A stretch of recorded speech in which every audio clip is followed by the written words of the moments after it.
quisiéramos agradecer al equipo de Cine y Educación de la Cineteca la invitación que nos hicieron para poder compartir con ustedes algunos temas que están hoy día circulando fuertemente en el debate sobre la educación actual y que tienen que ver fundamentalmente con la irrupción de la cultura visual como uno de los espacios que tensiona fuertemente las prácticas docentes y que nos obliga a repensar la relación de la educación con la cultura.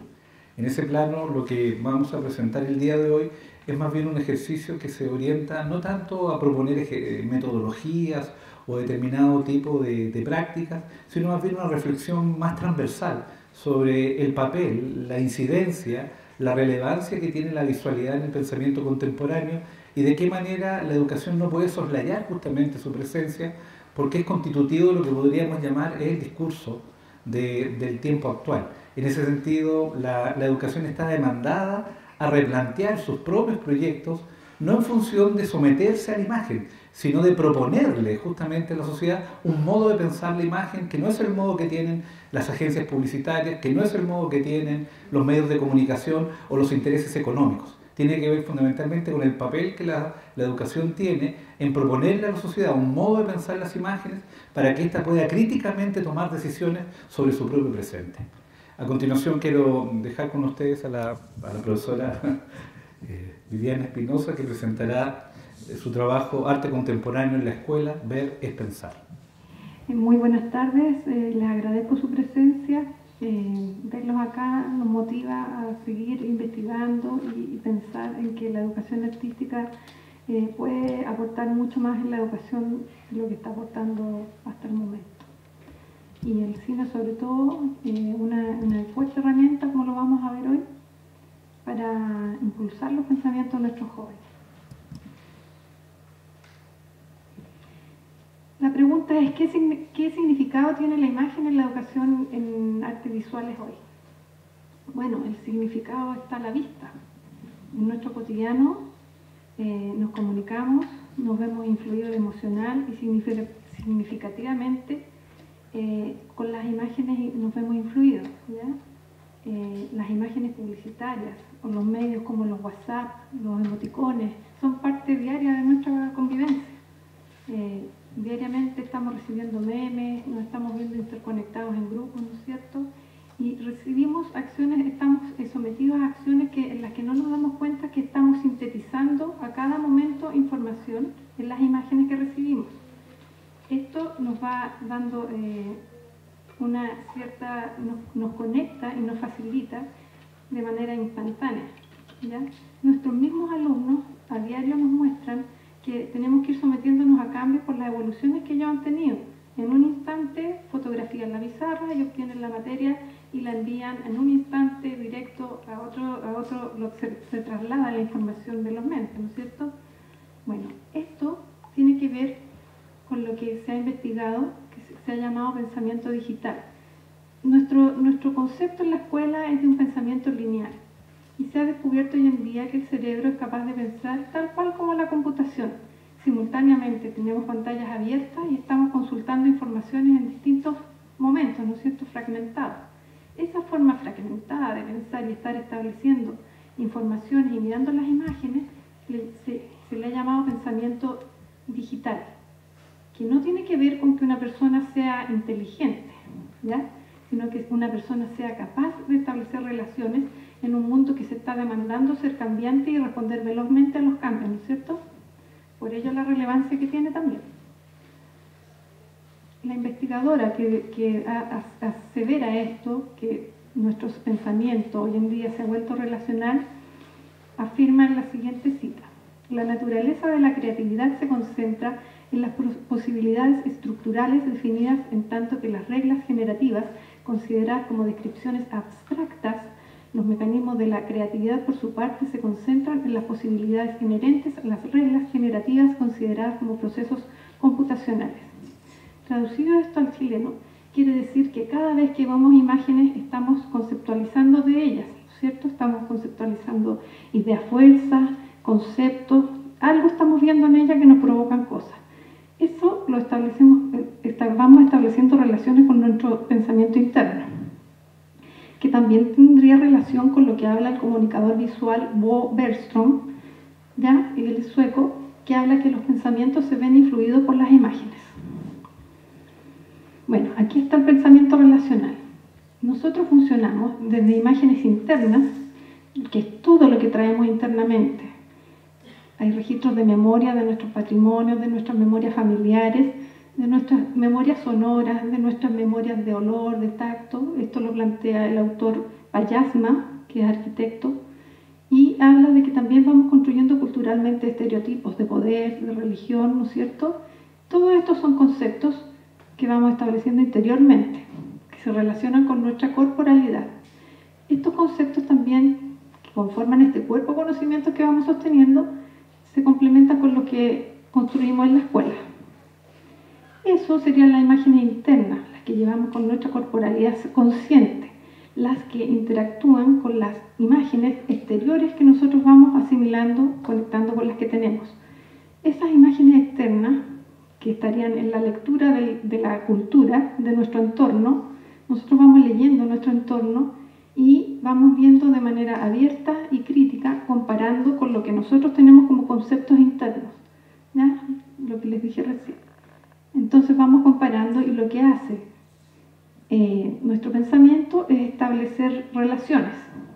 Y estas relaciones son interactivas. ¿Y qué vamos mirando de la cultura? A través del arte vamos mirando las problemáticas que se producen, como injusticias sociales, como problemas de género, problemas raciales, problemáticas ambientales, que son temas fuertes hoy en día que veremos que están planteados en la educación porque es lo que nos está involucrando hoy a mirar, de lo que nos está demandando mirar porque es lo que nos deberíamos preocupar. A través de esta relación entre la imagen interna y la imagen externa hay una interacción que puede ser un circuito constante que vamos reconstruyendo. Ese circuito constante que se va reconstruyendo nos invita a dialogar y ahí podemos participar con lo propio que tenemos nosotros, con los grupos a dialogarlo y crear nuevas miradas.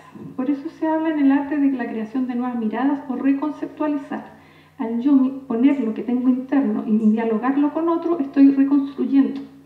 Y en el arte, al crear este concepto o esta idea en una obra, estoy generando una nueva idea, una nueva mirada. Esto es un cambio de paradigma. Quiere decir que nosotros hemos estado involucrados en la cultura todo este tiempo. Nuestra cultura ha sido llamada cultura lectora, ¿ya? Y estamos pasando de la cultura lectora, de la forma de pensar, a tener una fuerza mucho más importante, las imágenes. Las imágenes hoy en día proponen un cambio de paradigma y está siendo un motivo de estudio de todas las áreas, ¿ya? No solo de la educación, porque se están dando cuenta de que los cambios están siendo tan rápidos que cómo reaccionamos es una forma de mirar qué es lo que está pasando y estar leyendo nuestra realidad es mirar las imágenes. La cultura visual se llama cultura del ojo por lo mismo, porque el ojo, como explicábamos anteriormente, va capturando toda la información a través de todo el cuerpo. No es solamente que el ojo va interpretando, va percibiendo, pero está todo una estructura de conocimiento en nosotros. ¿Qué autores plantean esto? Como que el cambio de la cultura visual es un nuevo paradigma y que en la reforma del 2015 se planteó, pero faltan argumentos, o sea, falta apoyo. Fernando Hernández, Kerry Friedman, Manuel Aguirre y Bo Bergström. Bo Bergström, el último, es comunicador visual y los anteriores son dedicados a la pedagogía y las artes visuales. ¿Por qué ha cambiado el arte contemporáneo? ¿Por qué ha cambiado el arte tradicional al arte contemporáneo? Bueno, todo esto tiene que ver con lo que explicábamos antes. Si nuestra cultura evolucionó a través de las tecnologías y tenemos nuevas formas de vida, el arte también se ha visto involucrado en esto. Y el arte hoy en día se está cruzando con el diseño, la arquitectura y la publicidad. Comparten lenguajes comunes en donde la idea es comunicar y además entregar mensajes, ¿ya? Y en esta comunicación y entregar mensajes vemos que el arte propone un reciclaje de nuestra cultura, porque el arte de hoy no es el mismo que el arte de ayer. El arte de ayer miraba la naturaleza y trataba de reinterpretarla. Y hoy el arte mira lo que se ha construido hasta hoy para pensarlo críticamente, para abordarlo desde las problemáticas que hemos construido a través de la producción y todo lo que se ha generado hasta hoy. Por lo mismo recicla a partir de las imágenes que hay, ¿no es cierto?, en el arte, en las películas, va reciclando imágenes y las reinterpreta, las resignifica, ya lo que decíamos delante. A partir de lo que se conoce, establece nuevos pensamientos y le da un nuevo significado. Por eso vemos aquí una obra que es muy famosa, que es Las Meninas de Diego Velázquez, ¿no es cierto?, que fue la original. Entonces el arte la toma y la resignifica, convirtiéndolo en una obra postmoderna, donde le pone la estampa popular. ¿Ya? Y esta obra, en el fondo, el arte contemporáneo también se ríe de sí mismo, ¿ya? Es una metáfora, por así decirlo, a la clase social de aquella época, resignificado a una cultura popular. Está tomando el estereotipo. Acá podemos ver que está Andy Warhol, en la época del pop art, con Elvis Presley. ¿Y qué quiere reinterpretar aquí? Bueno, toma a Elvis Presley, un ícono, ¿no es cierto?, y lo produce en serie. Es como una especie de protesta que está diciendo que el arte se ha vuelto mercantil, ¿ya? Porque vamos a ver adelante características del arte contemporáneo. Damien Hirst hace esta obra en donde vemos que es también es una sátira al mercado financiero. Saber leer nuestra cultura implica conocer las formas de narración. Tenemos formas de narración dramática clásica, son 4. La clásica, que es la que conocemos desde la escuela, que es lineal, ¿no es cierto?, que no propone grandes aberturas, es cerrada, tiene un solo camino lineal para el relato y está todo predecido lo que va a suceder, definido. Uno no puede poner, no hay apertura a pensar, imaginar distinto. Y la narración no dramática es totalmente una propuesta que nace a partir de los años 60, desde la búsqueda de la gente de cine justamente, y lo publicita en ver otras formas de buscar los relatos. O sea, aquí pensaron ellos en cómo hacer que el espectador pudiera ser él un creador en su mente, ir más allá. Entonces después vamos a ver unos ejemplos de eso para que ustedes logren entender que está no solo en el cine, sino que en las imágenes también se propone esto. Cómo una imagen puede hacer que nuestra conciencia siga hablando, siga teniendo un relato. Y lo otro es la narración interactiva, que es la que vemos en los videojuegos, en donde se ve más de un camino y maneras de establecer este camino buscando nuevas construcciones que la crea el mismo protagonista, ¿ya? Es dinámico, interactivo. Y la narración híbrida, que es la que se asemeja más al arte contemporáneo porque hace mezcla de todas las anteriores, ¿ya? Juega, se atreve a tirar imágenes, a romper el inicio, el desarrollo, el final, a mezclar, a tirar imágenes como latigazo, una y otra, tipo fragmentada, que en el fondo el que está mirando tiene que empezar a armar este rompecabezas, estableciendo relaciones, como hablábamos delante, para ir armando su propio esquema. La narración no dramática, ¿ya? Aquí hay un ejemplo que dice, ¿quién ganará? Esta es una película, una comedia de Sofía Coppola, que está ahí enfrentando a Clint Eastwood, ¿ya? Y dice, todo está por suceder. Bueno, miren la imagen y díganme ustedes, ¿qué creen que está por suceder?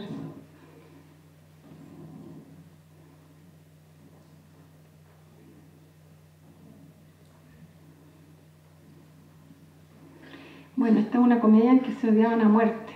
Entonces están con unas caras que parece que ya vienen los golpes.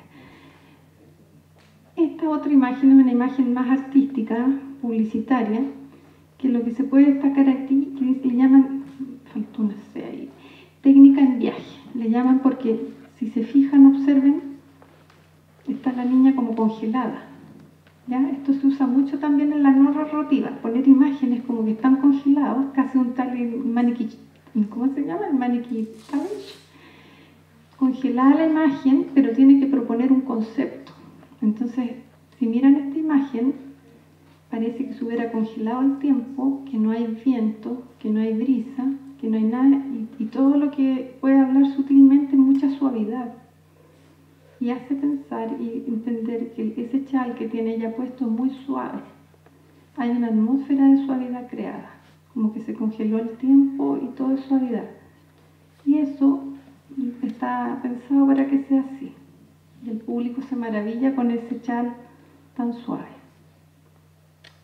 Entonces, esta imagen congelada propone que nosotros sigamos pensando en esta imagen y nos quedemos ahí en ese paisaje. Acá están esquematizadas las líneas de narración de los juegos interactivos.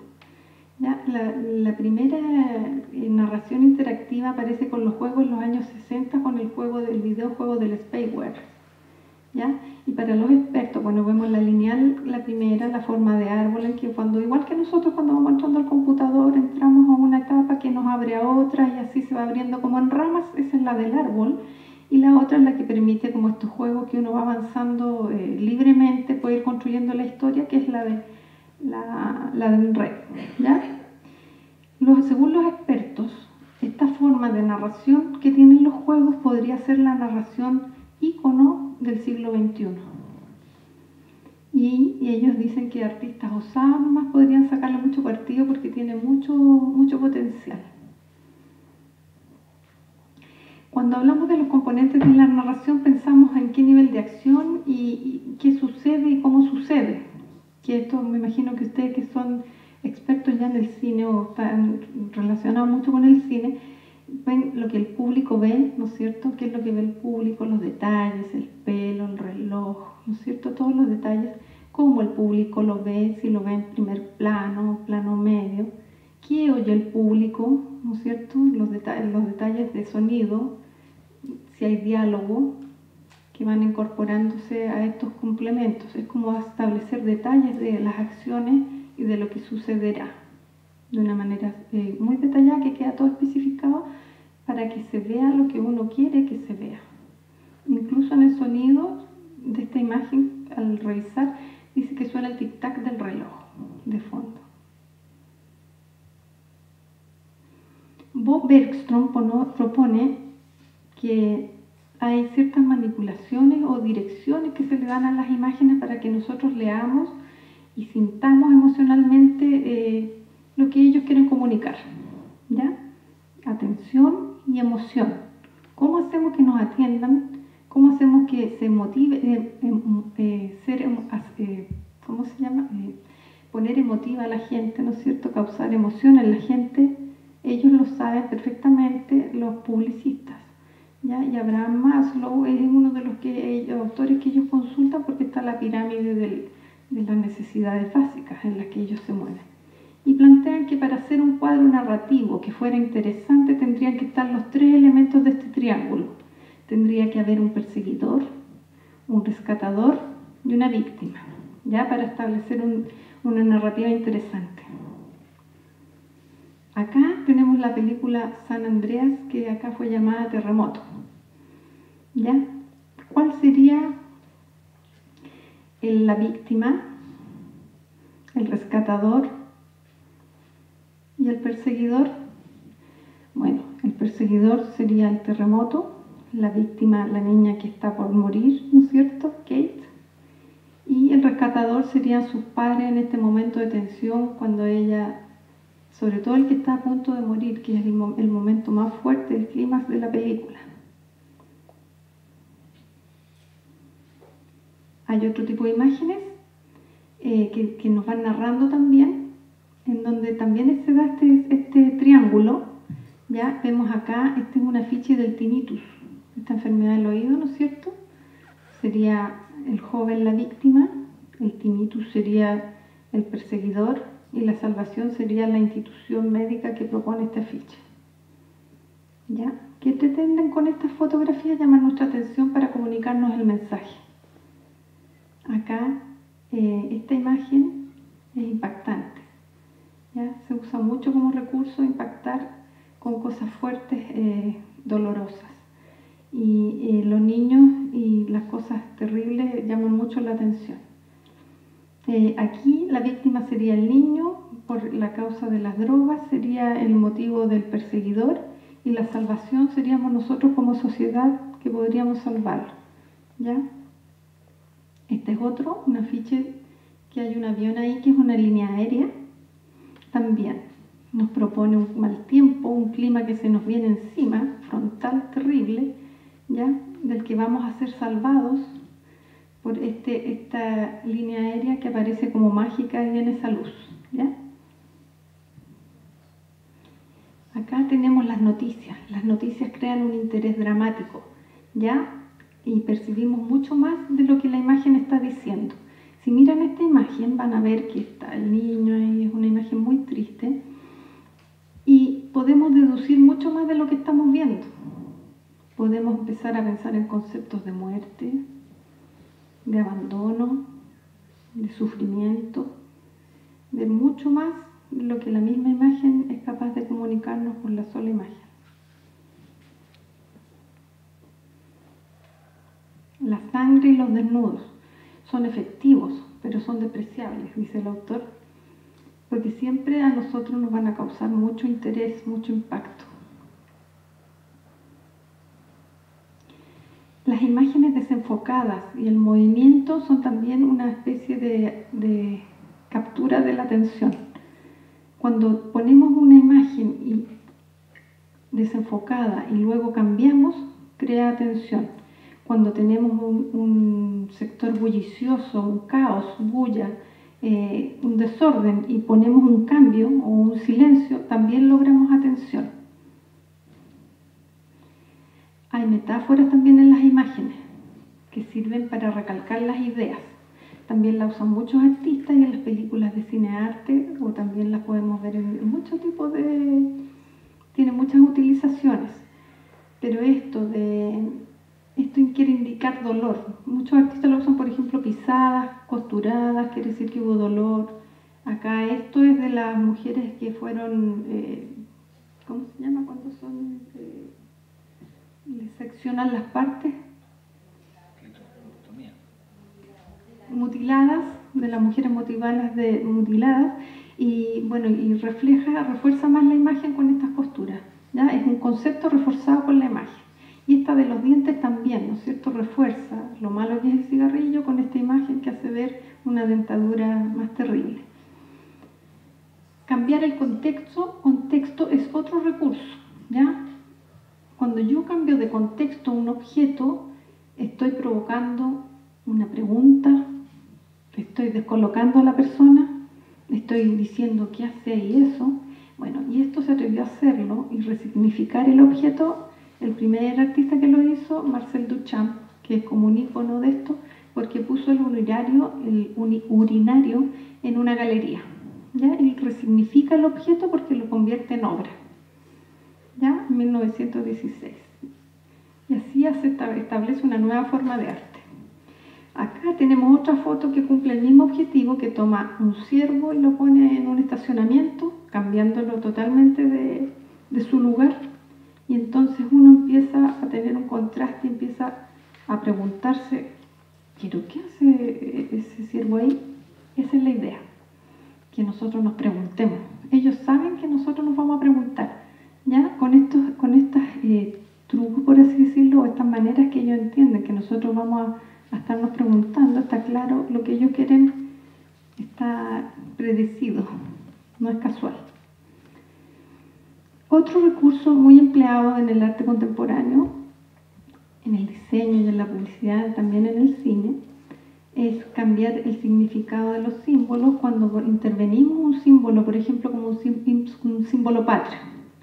Si en nuestra bandera, y ya han ocurrido escándalos grandes por eso, le sacáramos la estrella, sería una ofensa para muchos, pero a lo mejor para el artista significaría que está queriendo comunicar algo.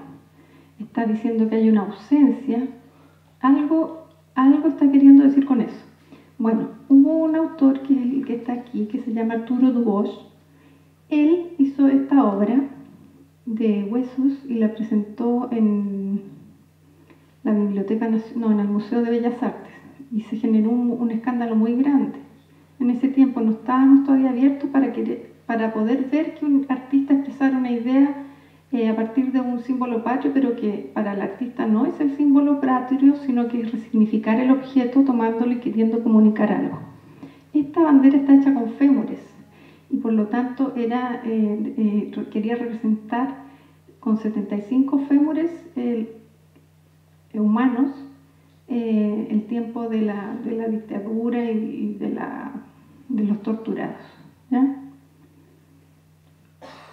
El otro filtro importante que lo vemos harto en películas, en comerciales, es el humor, ¿ya? El humor y la ironía son filtros que los pasan todos. O sea, yo cuando me río pueden después detrás decirme cualquier cosa y no se me va a olvidar más porque me queda grabado. Realmente es efectivo el humor y la ironía en las comunicaciones. Y finalmente, si vamos recapitulando cómo el arte contemporáneo pone el foco en la escuela, que es atrapar a los espectadores, ¿no es cierto? ¿Para qué? Para comunicar un mensaje. Porque el arte contemporáneo comunica metáforas, como vimos, quiere buscar que la gente reflexione en torno a los problemas cotidianos, ¿ya? Quiere provocar crítica, que haya un pensamiento de diálogo, disrupción, remecer los pensamientos, quiere denunciar muchas veces, que a veces se ríe de sí mismo también, es un poco satírico, tiene un humor entre divertido, pero que está siempre queriendo comunicar valores, hacer visible lo que es invisible. Cuando yo trabajo en una escuela y empiezo a mirar cosas que no se veían, por ejemplo, con la multiculturalidad, con mis alumnos, cuando hay muchas culturas que se cruzan en una escuela, podemos empezar a hacer cuando alguien no es incluido, hacer ver a los que no están siendo incluidos, porque generalmente alguien que no es incluido es porque no se le da espacio para conocerlo. Entonces, ¿cómo yo puedo hacerlo visible ante los demás? Justamente trabajando estas cosas, haciéndolo visible en la imagen, dando a conocer su cultura. Eso es visibilizar. Entonces el arte contemporáneo hace visible lo invisible, busca poesía en donde no la hay, ¿ya? Con el fin de mediar en la cultura. Puede ser un mediador el arte también ante las problemáticas sociales. De hecho es un mediador y busca promover el fin del arte contemporáneo, y el que nosotros como investigadores estamos apuntando hoy en día es a promover nuevas miradas, a no conformarnos con lo que estamos viendo, sino que involucrarnos con la basura, con los problemas de femicidio, con que el joven mire cuando hay problemas de que no se integran las culturas, a trabajarlo, a mirarlo, a no excluir a los demás.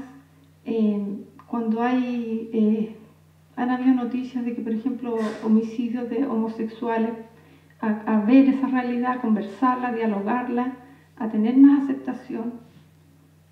Todo eso lo podemos hacer a través de ponerle un foco y un pensamiento al arte para darle valor a nuestros alumnos y que se involucren con nuestra sociedad.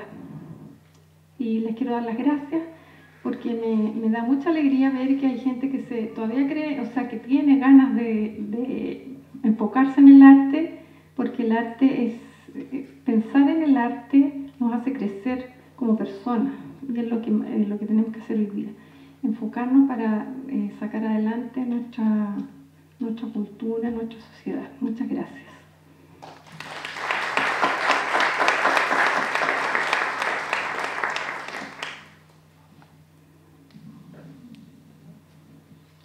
En la cultura occidental hay tres conceptos que marcan una relación del pensamiento con las imágenes. Uno se llama la poiesis, en la que se propone convertir el pensamiento en algo visual y por tanto toma la forma poética. Otra se llama la mímesis, donde lo que se intenta es traducir en una semejanza aquello que creemos que es un original. Pero hay una tercera forma, de la que se habla menos en la cultura occidental, que fue expulsada de esta, y que tiene que ver con la metexis, que consiste en convertir las palabras en imágenes. Si lo planteamos desde ese punto de vista, tendríamos que asumir que en cierta medida La educación siempre ha estado vinculada con la producción de un pensamiento visual. La educación como un discurso formativo es una metexis. Tiene que convertir las palabras en prácticas y hacer de las prácticas formas de sentido, valores que permitan garantizar que entre el sujeto de aprendizaje y el profesor es posible un diálogo. Los modelos del capitalismo industrial al capitalismo cognitivo han negado ese contrato y han supuesto que la relación entre el profesor y el estudiante es una relación productiva. El profesor está obligado a enseñarle al estudiante a hacer algo que no tiene sentido con su existencia, sino que con su producción. Y por ende, el buen estudiante es el que aprende a producir según el buen maestro que obtiene el buen resultado sin ser. Entre ambos, entonces, se produce una especie de negocio que tiene que ver con cubrir la expectativa de un modelo educacional que no nos está pidiendo que formemos, sino que nos está pidiendo que homogenicemos el contrato pedagógico en un conjunto muy específico de prácticas que garanticen la producción del capital. Ustedes se preguntarán, bueno, ¿qué tiene que ver todo esto con el cine? Tiene mucho que ver. Y eso es lo que vamos a tratar de señalar más adelante a partir de este concepto de la metexis. Pero era necesario esta primera introducción porque seríamos bastante ingenuos si no situamos básicamente en qué modelo educacional estamos operando.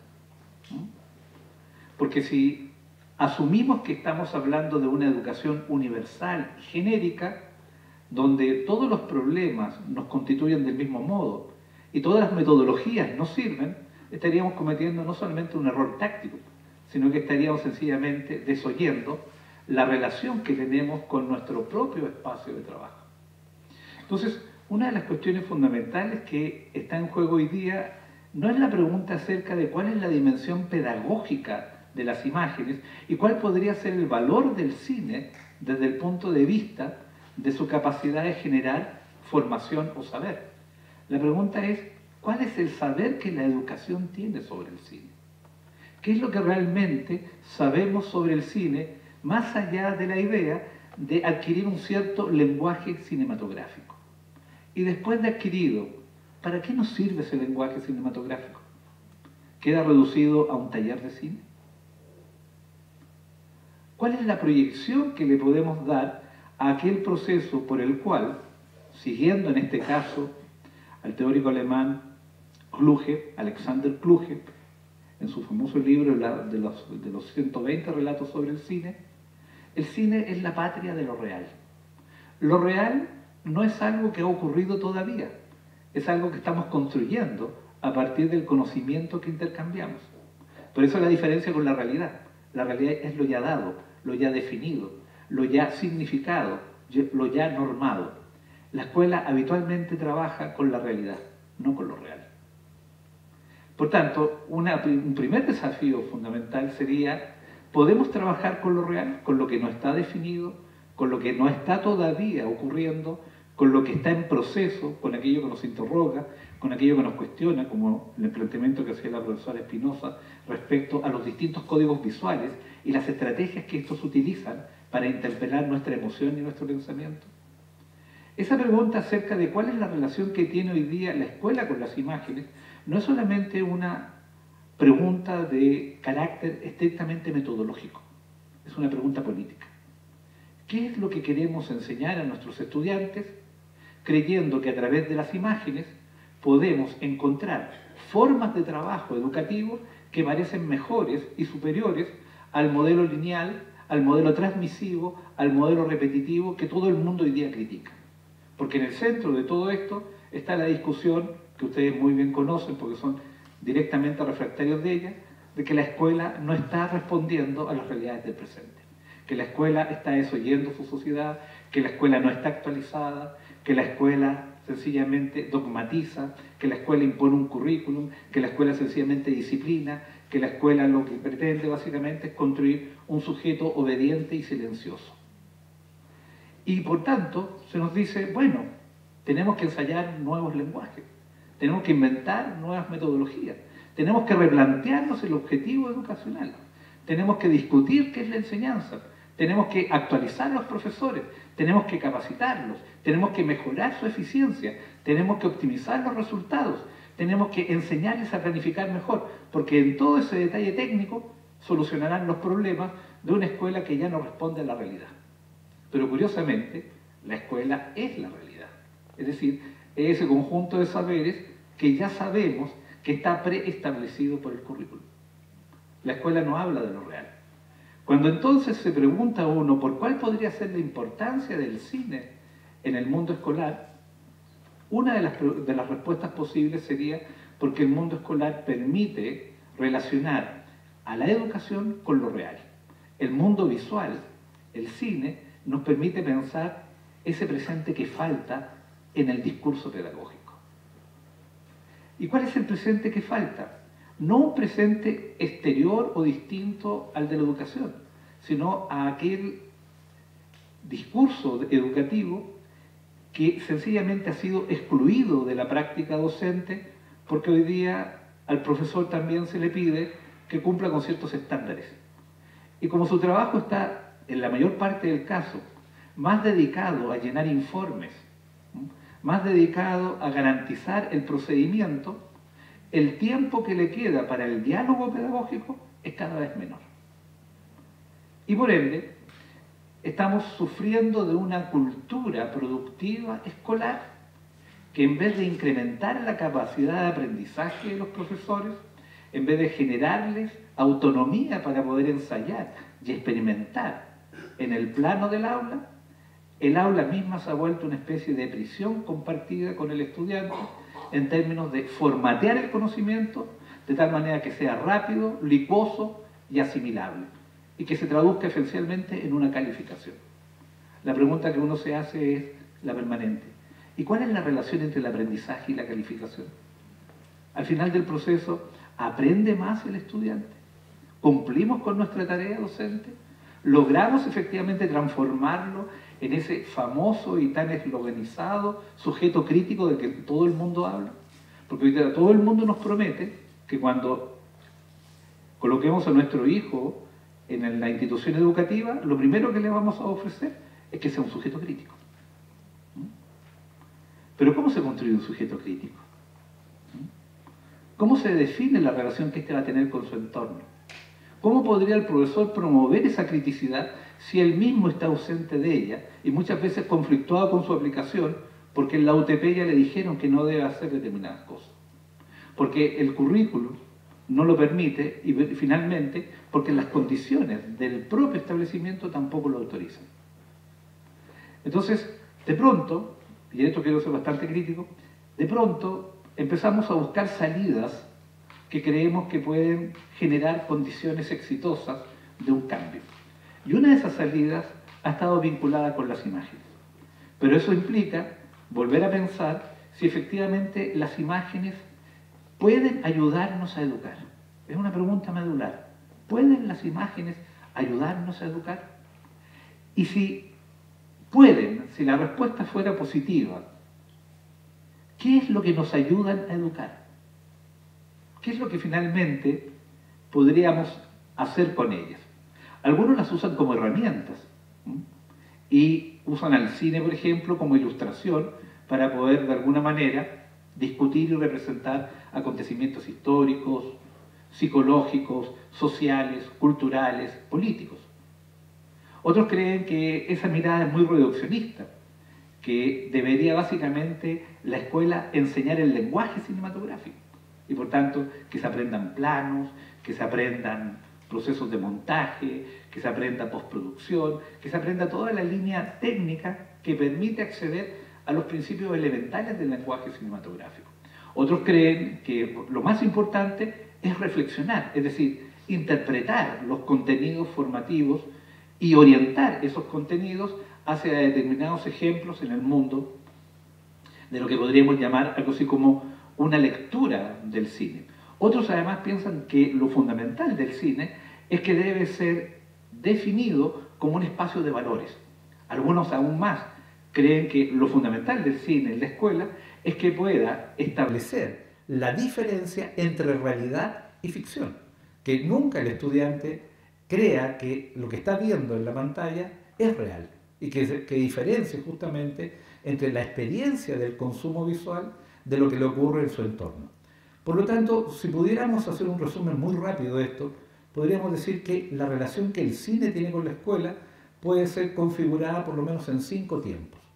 Un primer tiempo, el tiempo de las prácticas, donde fundamentalmente la idea es adquirir los rudimentos de la formación cinematográfica. Un segundo tiempo, el de las herramientas didácticas, como se las llama, donde el cine serviría para apoyar ciertos procesos formativos que van más allá de su propio campo. Un tercer momento sería el metodológico, que tendría que ver con enseñar cómo a través del cine se pueden pensar problemas que pueden tener distintos grados de sentido, lugar y pertinencia, psicológicos, sexuales, religiosos, políticos. Una cuarta manera sería epistemológica. ¿Qué tipo de saber es el que genera el cine cuando la educación le demanda una participación dentro de la enseñanza? Y un quinto sería axiológico. El cine sirve en la escuela para que la gente aprenda a incorporar valores de respeto, de tolerancia, de derechos humanos, de democracia, de ciudadanía a su comportamiento. Entonces, efectivamente, el cine está presente en la escuela. No solamente viendo películas, no solamente analizando o no solamente haciendo talleres. Tiene una transversalidad que está directamente ligada con el hecho de que el cine ya no es solamente una actividad artística, sino que también es parte de la construcción de una cultura visual que ha golpeado fuertemente al concepto clásico de educación artística, que se concentraba fundamentalmente en la enseñanza de las 2 disciplinas fuertes que han estado en el currículum, por lo menos en el caso chileno, las artes visuales y la música. Hoy día nos enfrentamos al hecho de que ya no estamos hablando de las artes visuales, estamos hablando de la cultura visual. Y como decía la profesora, hoy día se nos demanda que nuestras competencias de conocimiento reconozcan la participación del diseño, de la arquitectura, de la publicidad y, como en algún momento lo plantearon ciertas corrientes pedagógicas españolas, algo así como una educación en los medios, que no es una educación solo a partir de la tecnología, sino que al contrario de eso, es una educación que reflexiona sobre las limitaciones que nos colocan el uso estandarizado y homogéneo de las tecnologías cuando no somos capaces de pensar sus usos críticos. Por tanto, hoy día, instaladas todas estas dimensiones, tendríamos que plantear que el desafío que tenemos ya no es un problema de qué tipo de, por llamarlo así, prácticas o guías o modelos didácticos deberíamos usar. El desafío que tenemos es cómo podemos usar justamente las imágenes para desarrollar pensamiento crítico cuando el nivel de estimulación que éstas tienen en nuestros estudiantes supera con creces la capacidad de estimulación del propio diseño escolar.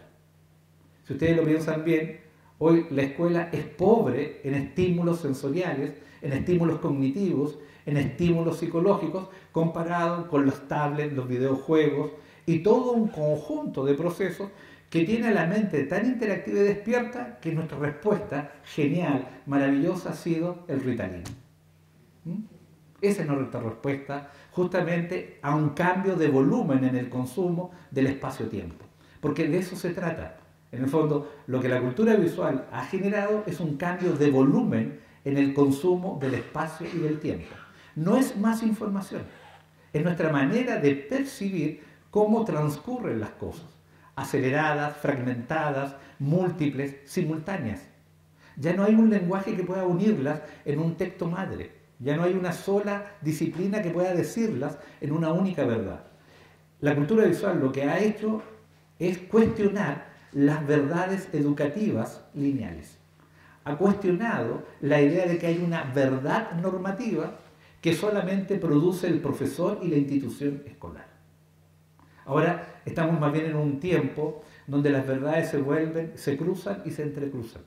Por tanto, en la perspectiva tan aguda y al mismo tiempo, si uno lo vuelve a leer hoy día, tan increíblemente proyectiva de Paulo Freire, la cuestión de la conversación dialógica, del papel de que la escuela es el espacio del diálogo por excelencia, determina que efectivamente la cultura visual nos está obligando a cambiar nuestra relación de diálogo con los estudiantes.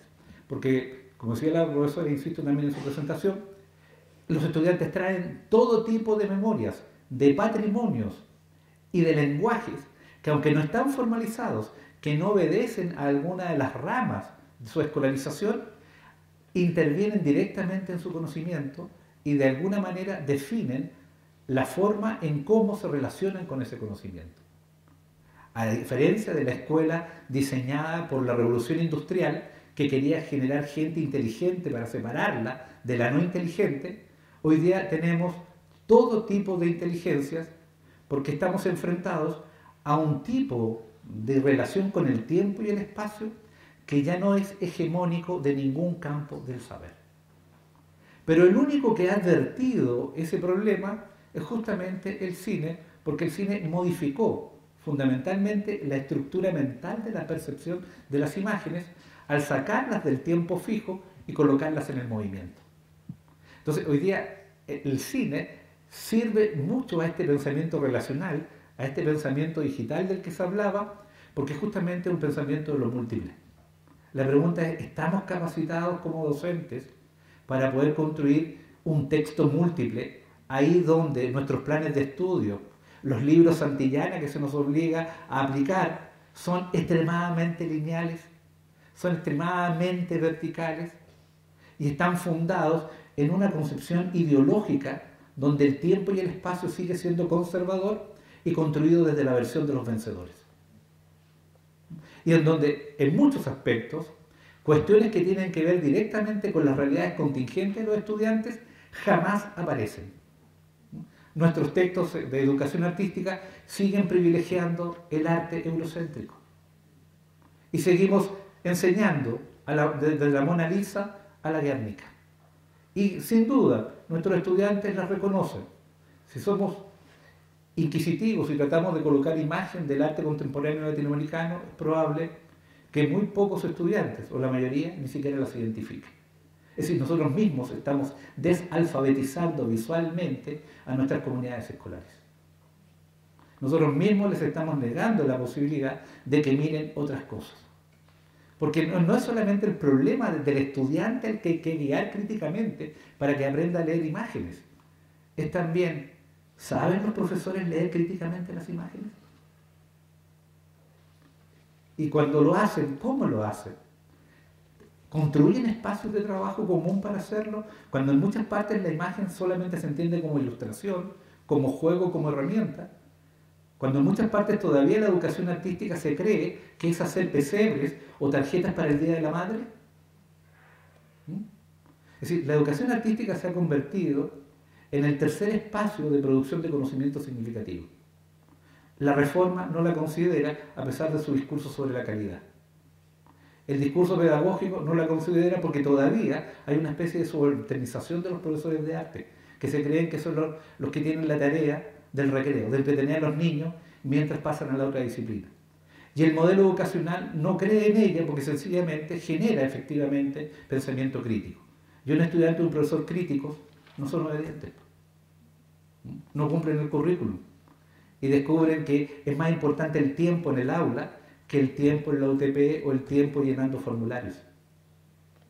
Entonces, la relación que hoy día plantea la visualidad con nuestro trabajo educativo es una relación de conflicto, porque no solamente nos está diciendo que hay que trabajar de otra manera, sino que también está cuestionando nuestras prácticas y nuestras convenciones.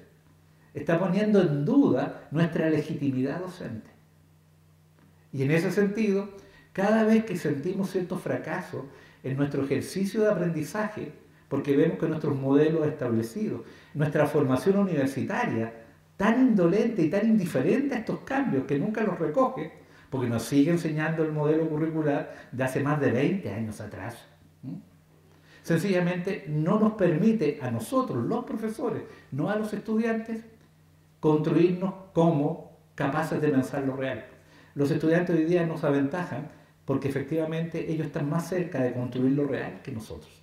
Entonces el problema no es si las imágenes enajenan, si las imágenes embrutecen, no, el problema es otro, es cómo pensamos una nueva relación entre la escuela y la visualidad.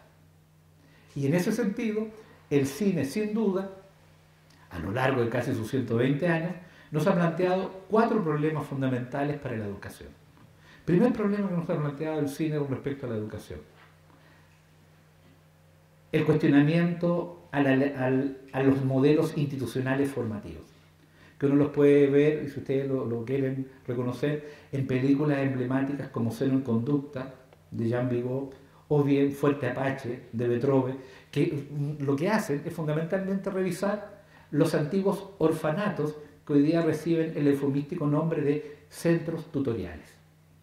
Y ya sabemos lo que esos centros tutoriales han dejado como espectáculo a partir de las denuncias que se han hecho sobre Sename, pero no solamente en Chile, sino que en varias partes. El segundo problema está vinculado con la figura del profesor, que uno lo puede recoger en una película tan notable basada en el libro de Michael Mann, el hermano de Thomas Mann, que es El Ángel Azul, con este profesor Unrat que se enamora de una vedette, en donde curiosamente para la época la traducción de Unrat significa basura. Entonces era el profesor basura porque era despreciado profundamente por sus pares, ya que se había sencillamente enamorado de una mujer de vida fácil. Y entonces el conflicto de clase, pero también el conflicto entre el espacio de lo femenino y lo masculino, y que se traduce en una película muy contemporánea francesa, que en este momento no recuerdo el nombre del autor, que se llama Entre Muros, que narra justamente la vida de un profesor enfrentado a la obligación de tener que trabajar con jóvenes migrantes en la sociedad francesa y las dificultades que eso plantea. Un tercer momento tiene que ver la mirada de los niños respecto a cómo son construidos por los adultos. Esa es probablemente una de las fases más complejas y más interesantes que plantea el cine. Los niños hablando de cómo los adultos los quieren convertir en adultos y les roban el tiempo de su niñez para que se vuelvan obedientes, felices y productivos. 400 golpes es sin duda un homenaje a esa situación. El cuarto momento tiene que ver también con el fracaso de los sistemas de mediación social que en un sinnúmero de películas, entre ellas quizás la más emblemática, Mentes Peligrosas, con Michelle Pfeiffer, o bien Los Escritores de la Libertad, sean dos donde se muestra fundamentalmente el tema de cómo el profesor tiene que luchar contra el sistema para garantizar que aquellos que ya han sido definidos por el sistema como irrecuperables tengan una oportunidad formativa. Entonces, en ese sentido, el cine nos enseña a pensar la escuela, pero al mismo tiempo la reciprocidad del proceso tiene que ir en el sentido opuesto. ¿Cómo la escuela piensa el cine? ¿Qué cosas podemos hacer más allá de sencillamente administrar un cierto lenguaje visual? ¿Cómo podemos conformar tanto en un diálogo crítico a un estudiante y a un profesor inventando lo real? Esa es, y con esto quiero terminar para abrir el debate, esta creo que es hoy día una de las dimensiones más interesantes y valiosas del trabajo entre la imagen en general, porque esto también se puede aplicar al arte contemporáneo, como lo planteaba la profesora Espinosa, y en particular al cine. ¿Cuál es el tipo de relación que podemos construir? No se trata solamente de cuál es la dimensión pedagógica del arte contemporáneo, también cuál es la dimensión estética de la educación contemporánea, cuál es la dimensión pedagógica del cine actual, pero también cuál es la dimensión cinematográfica de la educación. En ambos casos, la tensión sigue siendo la misma. El desafío es el mismo: dejar de pensar la realidad, lo dado, para pensar lo real, eso que está en movimiento. Y si las imágenes están en movimiento, entonces tendríamos que decir que la escuela también tiene que estar en movimiento. Muchas gracias.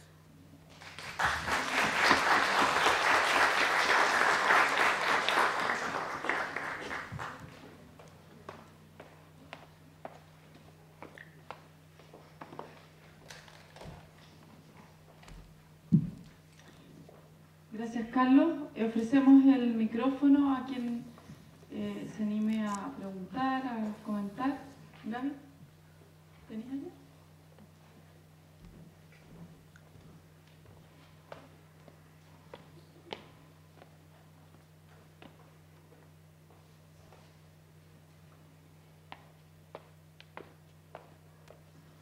Profesor Rose, usted pone responsabiliza de alguna manera a la escuela como que en la escuela es donde debieran suceder las cosas de la construcción de lo real. Mi pregunta, más bien tipo reflexión, ¿no es cierto?, es qué papel o qué rol le corresponde al Estado. O sea, es si realmente es la educación la que tiene que producir estas transformaciones, o si la educación es el reflejo de lo que el Estado se ha propuesto pensar en relación a un tipo de individuo que quiere formar. Y la escuela, por lo tanto, sería depositaria de una superestructura que guía y que, por lo tanto, que chorrea todo para abajo. Su propuesta, lo que yo quería entender, ¿no es cierto?, tiene que ver con lo que está sucediendo en la educación. Por eso quiero rescatar también la visión que usted plantea, que es una visión política. O sea, que no es solamente una cosa de educación, la educación entendida como un hecho político. Entonces, cómo los estados, o el Estado, en este caso nuestro país, ¿no es cierto?, se involucra en la determinación de un ser o de un individuo que queremos formar para saber si queremos poner a la educación en el centro de la sociedad. Porque si no, va a ocurrir lo que está ocurriendo en este momento y lo cual todos nosotros de alguna manera somos partícipes, es decir, que es la reproducción de un sistema de producción o de reproducción. Bueno, yo ahí creo que lo que voy a decir no es ninguna novedad. El Estado le quitó la educación a la sociedad y se la entregó al mercado. Hoy día, en ese plano, la labor de la educación es cuestionar la reforma, no justificarla. Porque la reforma es agudizar justamente lo que usted dice. Un modelo en el que la educación finalmente obedece la construcción de un sujeto que no está pensado para participar socialmente, sino para atravesar lo social para instalarse fundamentalmente en el campo de lo productivo. Si uno analiza el currículum hoy día y ustedes mismos lo revisan, pregúntense qué tipo de sujeto de aprendizaje se nos propone. ¿Cuál es el tipo de niño que tenemos que transformar en ser pensante, emocionalmente formado, autoexpresivo, autovalente? ¿Se van a dar cuenta de que hay una especie de mesianismo entre el texto de la educación y la finalidad que el Estado persigue? Y voy a ser bien bruto con esto. ¿Sí? Al Estado le interesa que cierta gente aprenda lo suficiente para terminar de cajera en el líder. Nada más. No nos espantemos con eso. Y no desgarremos vestiduras, no. Si todos los niños tienen las mismas oportunidades y todos van a... Mentira. Mentira. Al Estado le interesa que cierto segmento de la población, por el modelo educativo en el que está inserto, solamente cumpla labores de servicio. Y que agache la cabeza siempre.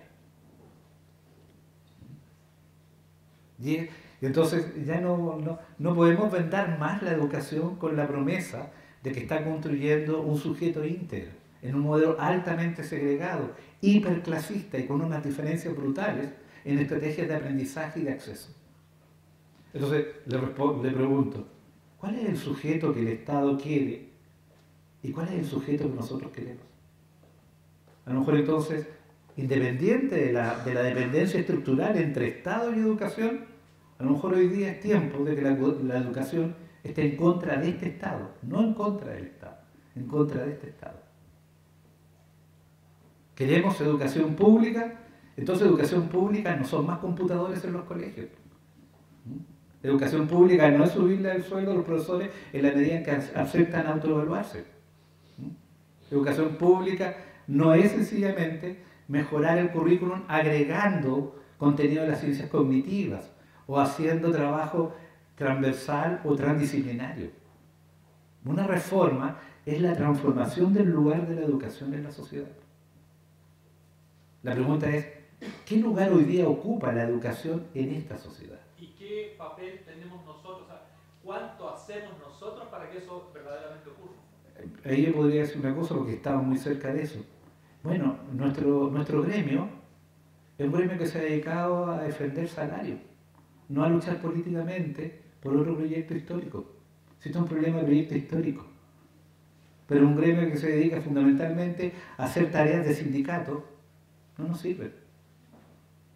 Siendo que uno de los gremios más grandes de Chile tiene más de 176.000 asociados. Y es uno de los gremios de paridad de género más también representativos. Casi hoy día, entre profesores y profesoras, el porcentaje es casi idéntico. Entre 85 y 86.000 profesores por todos lados. Entonces, algo nos pasó que fuimos retirados de la sociedad para terminar siendo convertidos en prestadores de servicios. Entonces, esa imagen del docente que entra a la sala de clases a transformar la vida, te dura con suerte 6 meses. Con suerte 6 meses.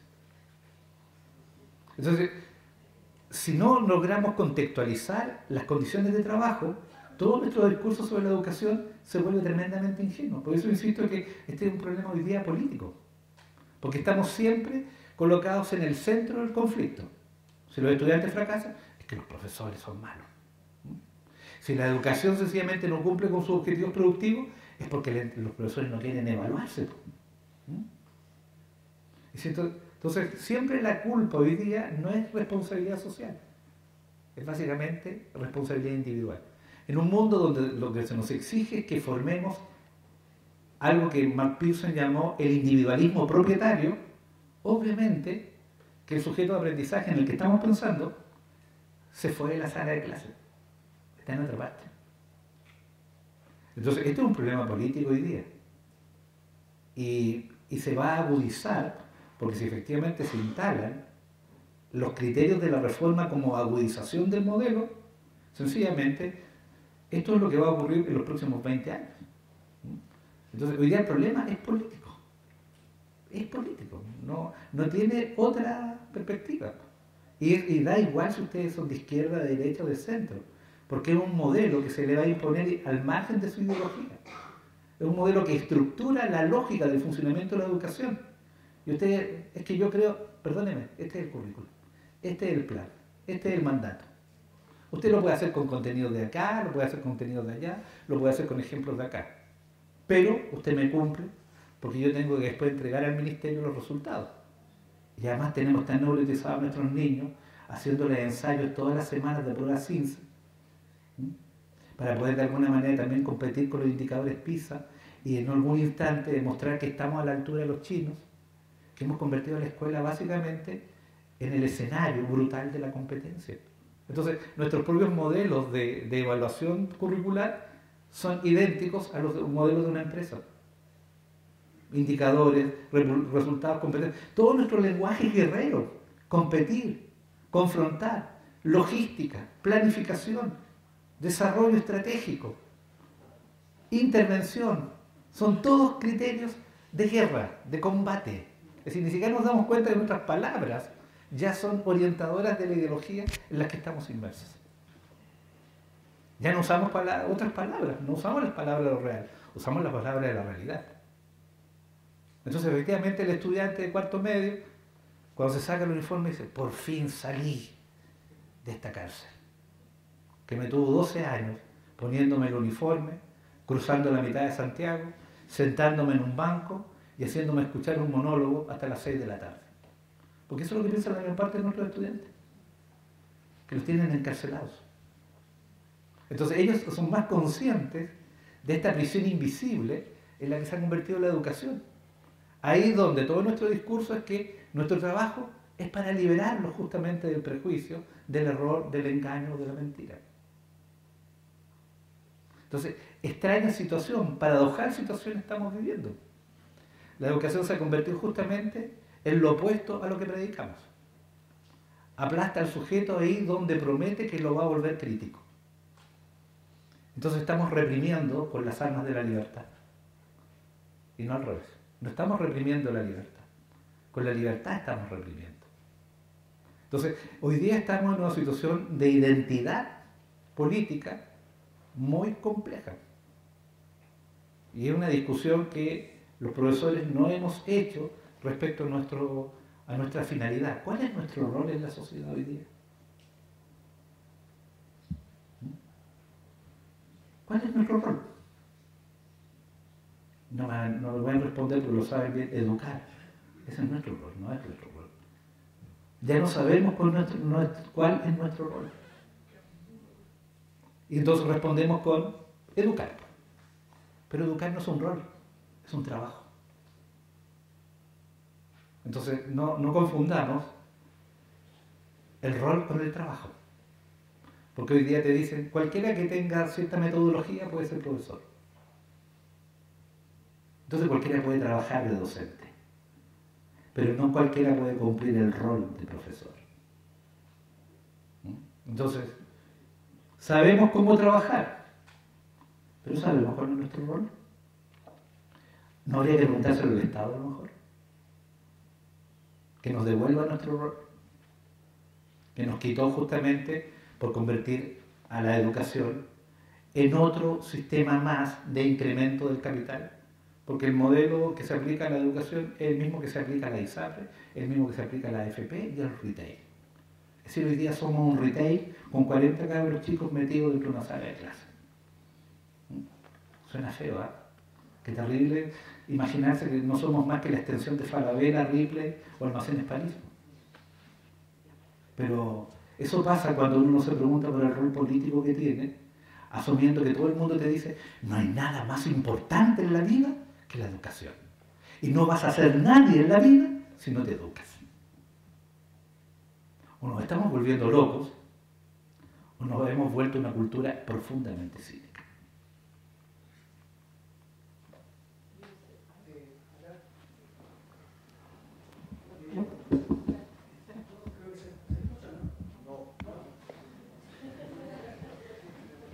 ¿Podría escuchar? Está buena. Está buena. Hola, buenas tardes. Si bien concuerdo con muchos de los planteamientos que se están...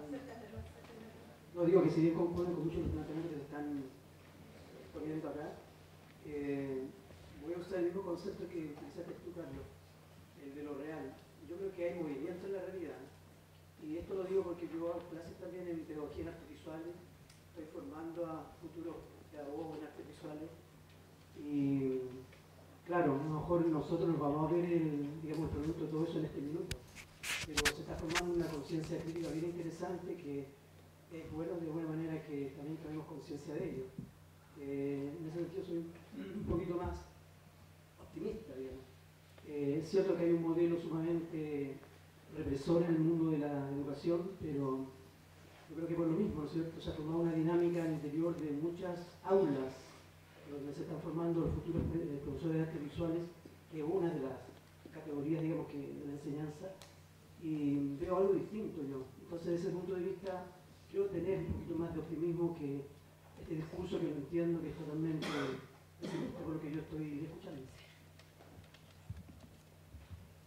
Como tú bien dices, como la realidad tiene varios movimientos, se puede cruzar la desazón con la esperanza.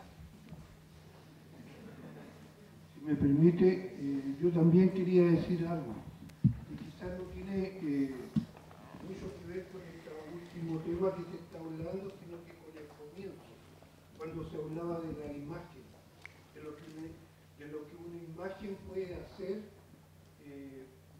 pensar a la gente. Yo me recuerdo, soy bastante viejo, del terremoto de 1960. Nosotros, los estudiantes nocturnos de la época, colaborábamos con la fecha para organizar la ayuda que se enviaba al sur. Entonces, un muchacho que estudiaba arte, que le decíamos el chico Baño nosotros, no me recuerdo el nombre de pila a él, se le ocurrió pedirnos todo el papel de diario que nosotros pudiéramos juntar y arpilleras de saco. conocía. Y él hizo una inmensa mano. Y la mano fue montada sobre un carretón de mano, o sea, un carretón sin caballo, con 2 ruedas, una pequeña carreta. Y eso fue sin filmación ninguna, sin que apareciera en los diarios de la época, pero fue algo revolucionario, porque cada vez que se introducía por diagonal Paraguay, la carreta y los que iban con ellos, la pequeña carreta volvía llena de donaciones, de gente que daba todo lo que daba, lo que podía dar. Entonces era una imagen. Entonces me quería referir al valor de una imagen. No decía ni una palabra, era la pura imagen. Entonces ese es un gran valor de la imagen, y que la imagen puede ser utilizada. La otra cosa que me quería referir, que quizás está fragmentado, precisamente yo pienso que la televisión actualmente es una cinemateca constantemente fragmentada, que es muy perjudicial porque está dedicada al consumo. Está alimentada por el consumo, está alimentada por quienes usufructúan del consumo. Y lo último quiero decir, que aquí se ha mencionado varias veces, un poco echándole la culpa al empedrado. El empedrado en este caso ha sido la palabra Estado, olvidando que Estado somos nosotros. Porque el Estado, digamos, el estado actual de cosas no existiría si nosotros no lo permitiéramos. Entonces nosotros en alguna manera somos responsables de lo que está pasando y nos hemos olvidado un poco de la lucha, por ejemplo, de los pingüinos, que conmovió a la sociedad chilena. Perdonen lo largo.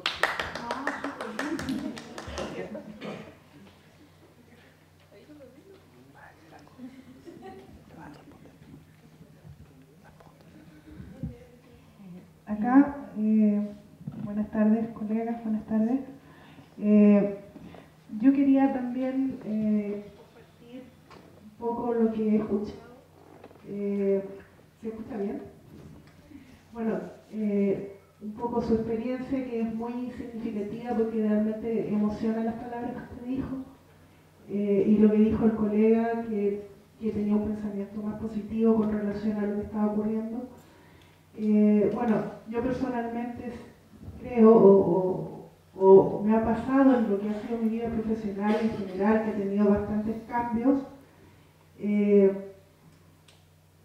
lo que he aprendido del arte y de la historia del arte es un poco que cada época tiene una crisis. O sea, la crisis partió desde la época de las cavernas, cuando el hombre tuvo que ocupar la imagen para poder sobrevivir y poder ir dejando y educando a las otras tribus que veían estas imágenes dentro de estas cavernas oscuras, la cual tenían ese concepto casi mágico, que es como lo más primitivo de lo que ahora estamos hablando de nuevo, que es el valor de la imagen pura.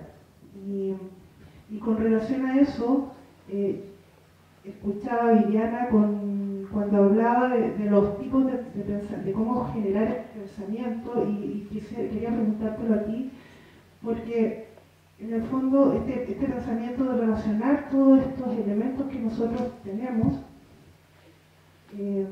uno de los mayores problemas que tenemos casi todos los profesores que hacemos arte es que dentro de este currículum tenemos apenas 2 horas semanales, es 2 horas que vemos a los alumnos, y en algunos casos un poco más, pero es bastante complejo enseñar o de alguna manera lograr este pensamiento relacionado con eso que es nuestro principal obstáculo, que es la cantidad de horas que de repente nosotros disponemos con los alumnos. Y hablar un poco de eso, cuando mencioné la historia del arte, cuando tú ibas hablando del pensamiento de esta forma, después del pensamiento no dramático, de la narración no dramática, antes incluso de que lo mencionara, yo lo primero que pensé fue en Marcel Duchamp y su caja negra. Entonces, en ese tiempo, que fue hace tantos años atrás, bueno, contemporáneo, pero igual hartos años ha pasado, que no existía este internet, que no existían las comunicaciones instantáneas. Él tenía su famosa caja negra y yo quería preguntarte un poco con relación a eso,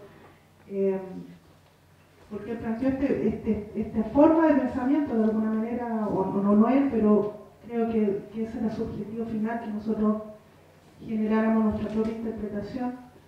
¿Cómo hoy podríamos de alguna manera lograr eso? ¿Cuál sería, o si tú conoces o un lineamiento de cómo orientar eso con el tiempo real que nosotros tenemos para enseñar nuestros conocimientos, más allá de la perspectiva que cada uno de nosotros le demos, si es técnica, si son herramientas, si son valores? Son apenas esas 2 horas y lograr este pensamiento para poder relacionar todo esto que estamos viendo aquí, toda esta de alguna manera crisis. Y por último, quería contar un poco muy brevemente la experiencia. Yo pertenezco a un colegio pequeño en el cual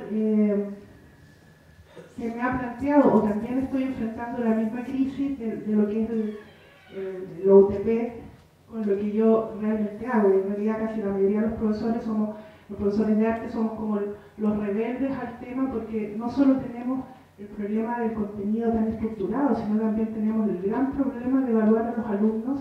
Cuando sabemos, los que estudiamos arte, sabemos que evaluar esa parte no es un valor en sí. O sea, de hecho, a mí personalmente no me gusta evaluar a mis alumnos.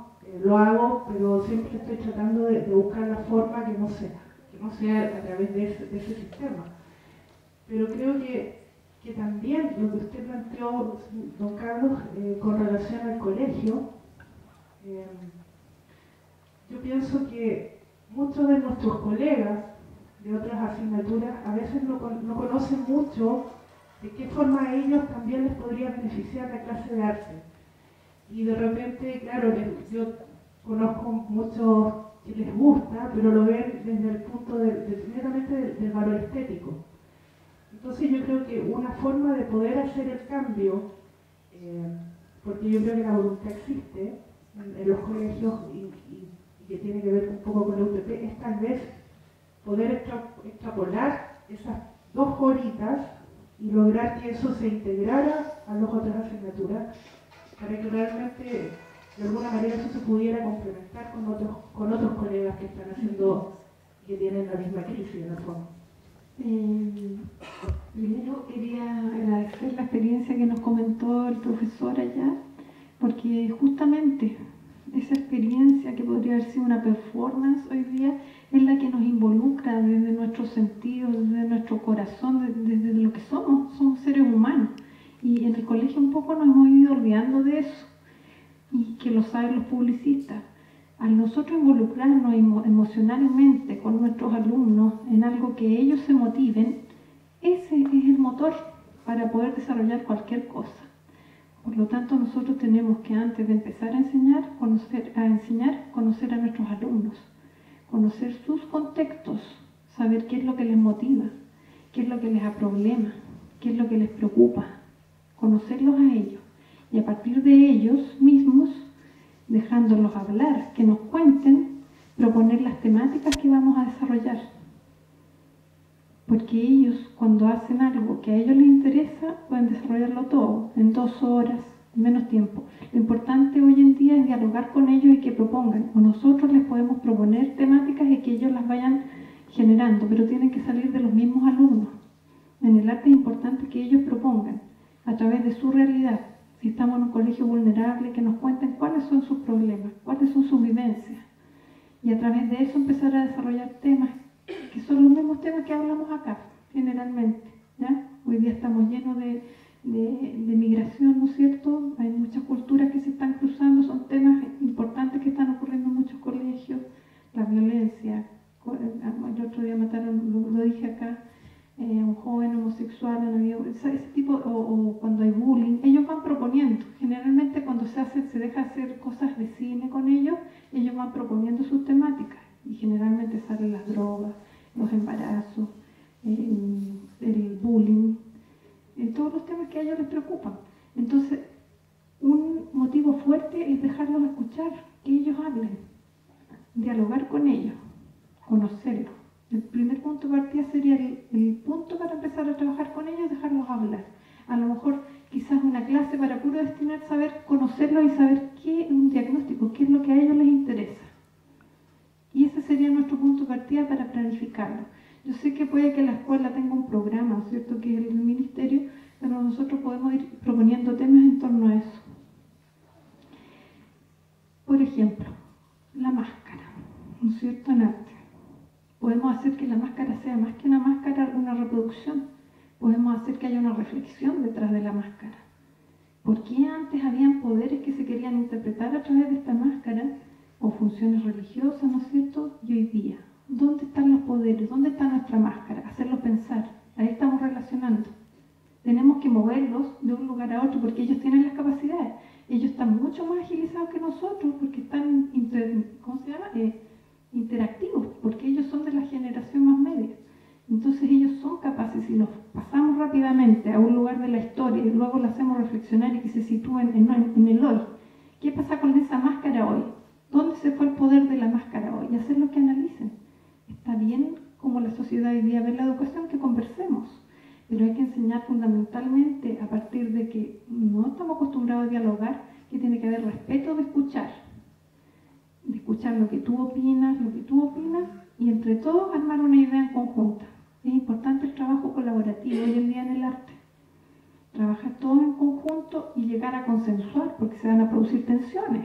Va a haber uno que quiera imponer una idea y el otro. Entonces tenemos que ser capaces de enseñarle eso a nuestros alumnos, que se pongan, o sea, que tengan el respeto, la paciencia de escucharse, porque el otro me va a dar un nuevo punto de vista que yo no tenía, y es como un aporte al conocimiento. Tu idea más la mía, podemos encontrar puntos en común, ahí estamos relacionando también y podemos llegar a un consenso. Y ese es el trabajo, hacerlo dialogar. Y ese es el trabajo que hemos perdido como sociedad, hemos perdido el diálogo. Y eso es lo que nos está pasando, que no hemos dialogado de nosotros como profesores porque estamos creando una cultura sin diálogo. Y el arte contemporáneo dialoga. La mano que él habló sería perfectamente hoy el arte contemporáneo. Eso fue un simbolismo, sacó una mano que a todos les conmovió el corazón y quisieron ayudarnos, ¿cierto? No nos olvidemos que somos seres humanos, que tenemos las conciencias sensibles, tenemos recuerdos familiares que nos motivan. Si a nosotros los alumnos lo hacemos, que nos traigan retratos de su familia y que nos empiecen a hablar de ello, cuando no hay integración multicultural, nos vamos a empezar a conocer. Recuérdense que cuando no hay integración es porque no se da espacio a conocerse. Si ellos me empiezan a hablar de sus retratos, yo lo estoy conociendo y estoy obligando a los compañeros a que se conozcan. Y estamos empezando a generar un nuevo espacio.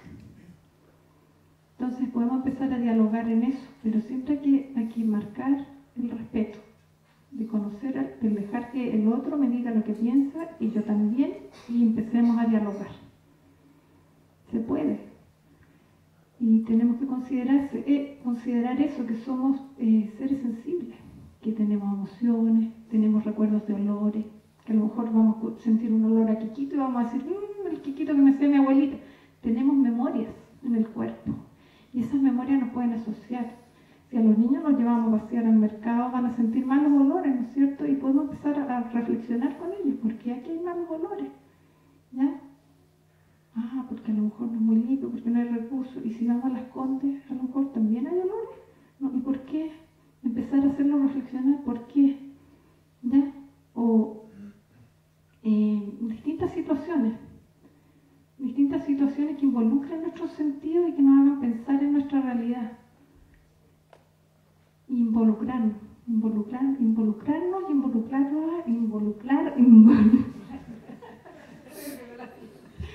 Bueno, que nos involucremos para que con esa fuerza, cuando lo que él pasó con la mano, nos dé las ganas de hacer eso, nos impulse. Evocar. También podemos evocar con las imágenes del arte, de la historia, que ahí falta apoyo todavía. Hay harto que estudiar, pero podemos buscar en el arte, sin perder porque el arte nos hace pensar, este arte contemporáneo. Buscar cosas en el arte contemporáneo, ¿cierto? Situaciones que ocurrieron, hechos que hoy día ellos puedan compararse con el hoy. Hubieron problemas de transporte cuando habían carretas, se pegaban los pastelones del suelo, ¿no es cierto? Habían esos problemas y podemos comparar con hoy día qué problemas hay y cómo los solucionaron o cómo podríamos ficcionar, hacer una ficción y pensar en cómo podría ser una ciudad mejor nuestra ciudad para mejorar los problemas de transporte. También podríamos involucrarnos en un pensamiento nuevo o cómo podríamos mejorar el tema de la basura. Ya creo que hay países en donde ya están pensando en hacer pavimento con las botellas plásticas. Entonces, ¿cómo involucrar un pensamiento así de reciclaje en nuestros alumnos para involucrarlos en una vida de ayuda, de reciclaje y de no obsolescencia? ¿Para qué? Para que cuando nuestros estudiantes salgan de la escuela y sean trabajadores o profesionales, estén involucrados con nuestra realidad, para que no pasen por ella sin pensar ni defenderla, para que sean comprometidos. No sé si hay otra pregunta. Aquí. Hola, buenas tardes. Buenas tardes. Mi nombre es Alejandra Troncoso, soy profesora de un liceo municipal en la ciudad de Chillán. Bueno, don Carlos me mencionaba de la escuela en movimiento. Bueno, creo que programas como este ponen la escuela patas arriba, ¿cómo se dice? ¿Por qué? Porque los mismos colegas con los cuales uno se relaciona ve que el cine en sí es una posibilidad, pero muy múltiple, de poder captar la atención de los mismos estudiantes. Al interior de los liceos, si bien se exige puntaje CIMSE, puntaje PSU, etc., pero al entablar acciones, por ejemplo, como funcionalizar una película, ya traer a un cineasta a un colegio con un taller que los niños pertenezcan a un taller de cine escolar, ya hay un movimiento, ya se está descolocando, como la imagen que mostraban de Marcel Duchamp, hay una inquietud, una pregunta por parte de los mismos apoderados, de los mismos directivos, y dicen, pero ¿esto qué es?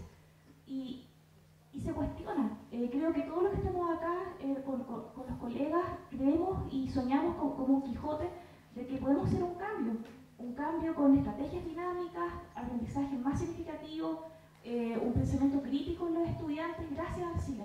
Creo que lo que se adelantó un poquito ayer, el ANES igual, que faltan políticas públicas, pero reales, que el cine esté más como parte de un programa de estudio, digamos, pero que esté tácito, digamos, porque hoy en día podemos encontrar en los mismos libros de los jóvenes alusión a algunas películas, pero como un complemento. Pero si vemos que hay por parte de las políticas públicas del Ministerio de Educación un programa más ligado, por ejemplo, o que los profesores todos se trabajara de forma interdisciplinaria, se puede hacer un cambio aún más grande, porque hoy en día hay un cambio ya, hay un cambio. Y creo que los jóvenes, de tanto de liceos vulnerables, municipales, particulares, etcétera, ellos pueden tener y soñar ser lo que el mismo cine permite, por ejemplo, ser un actor, un mismo sonidista, un productor, etc. Entonces creo que la escuela hoy en día está abierta a un mundo infinito y nosotros podemos ser partícipes de eso. Junto con nuestros estudiantes podemos transformar su mundo.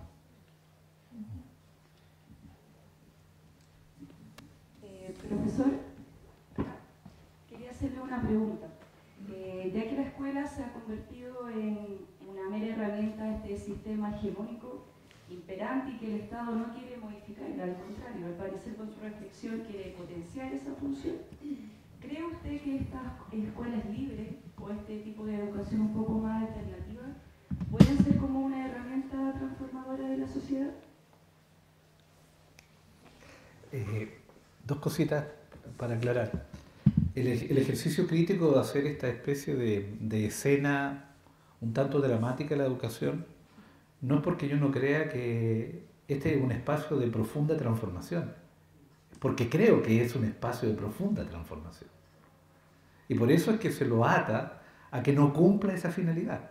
Por tanto, más allá de modelos alternativos, lo que nosotros tenemos que ser capaces de instalar, de colocar como una demanda, es que se nos debe permitir, como proyecto educacional, hacer ese proceso de transformación que una sociedad necesita para darse futuro. No es un capricho del profesor esto, es un problema que tiene que ver con la historia de las sociedades. Una sociedad que no es capaz de planificar su futuro queda atada a la desgracia de su presente. Ni siquiera de su pasado. Queda atada a la desgracia de su presente.